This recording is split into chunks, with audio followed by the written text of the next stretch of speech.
قرآن مجید میں بیان ہونے والے بہترین قصوں میں سے ایک قصہ بنی نوع انسان کے باپ حضرت آدم علیہ السلام کا ہے۔ آپ اللہ تعالیٰ کے پہلے نبی ہیں۔ آپ کا قصہ قرآن مجید کی مختلف صورتوں میں متعدد پیرائے میں بیان ہوا ہے۔ اللہ تعالیٰ نے سورہ بقرہ میں اس قصے کو بیان کرتے ہوئے فرمایا، ترجمہ: اور وہ وقت یاد کرنے کے قابل ہے جب تمہارے پروردگار نے فرشتوں سے فرمایا کہ میں زمین میں اپنا نائب بنانے والا ہوں۔ انہوں نے کہا، کیا تو اس میں ایسے شخص کو نائب بنانا چاہتا ہے جو خرابیاں کرے اور کشت و خون کرتا پھرے، اور ہم تیری تعریف کے ساتھ تسبیح و تقدیس کرتے ہی رہتے ہیں۔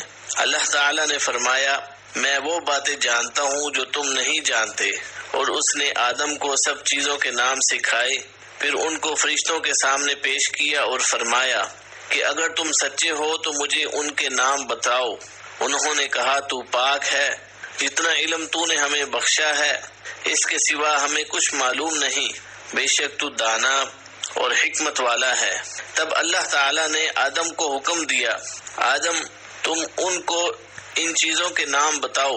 جب انہوں نے ان کے نام بتائے تو اللہ تعالیٰ نے فرشتوں سے فرمایا، کیوں؟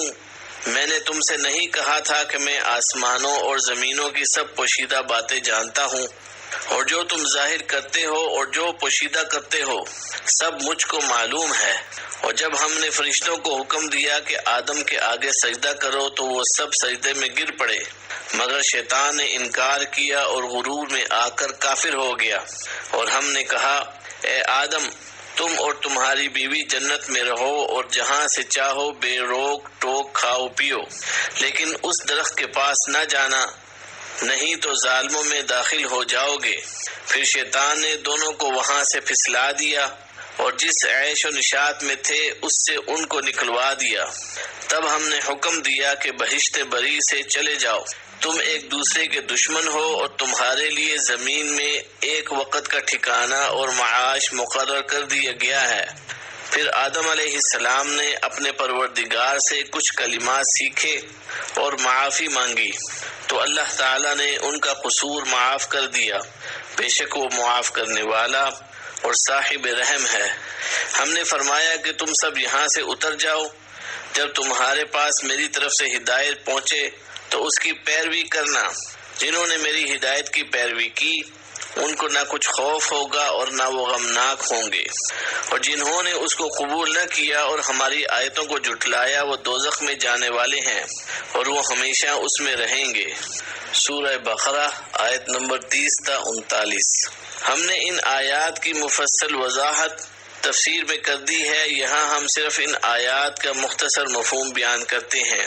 میں زمین میں خلیفہ بنانے والا ہوں، یعنی اللہ تعالیٰ نے آدم علیہ السلام اور ان کی اولاد کی تخلیق کا ارادہ ظاہر فرمایا، جن کی ہر نسل پہلی نسل کی جگہ لے گی، جیسے کہ ایک اور مقام میں فرمایا ہے، ترجمہ: اور وہی ہے جس نے تم کو زمین میں خلیفہ بنایا، اور فرمایا، ترجمہ: وہ تمہیں زمین میں خلیفہ بناتا ہے، یعنی اللہ تعالیٰ نے فرشتوں کو آدم علیہ السلام اور ان کی اولاد کی تخلیق کی خبر دی، جس طرح کسی بھی عظیم کام کو وجود میں لانے سے پہلے خبر دی جاتی ہے۔ فرشتے آدم علیہ السلام کی تخلیق کے بارے میں مزید معلومات اور اس کی حکمت جاننے کے خواہش مند تھے، اس لیے انہوں نے عرض کی، ترجمہ: کیا تو اس میں ایسے شخص کو نائب بنانا چاہتا ہے جو خرابیاں کرے اور کشت و خون کرتا پھرے؟ اس سوال کا مقصد نہ تو اللہ تعالیٰ پر اعتراض کرنا تھا، نہ بنی آدم کے مقام و مرتبے کا انکار مقصود تھا، اور نہ انہیں انسانوں سے حسد تھا جیسے کہ بعض لوگوں کو غلط فہمی ہوئی ہے، بلکہ اس سوال کا مقصد محض اس کی حکمت عملی معلوم کرنا اور مزید معلومات حاصل کرنا تھا۔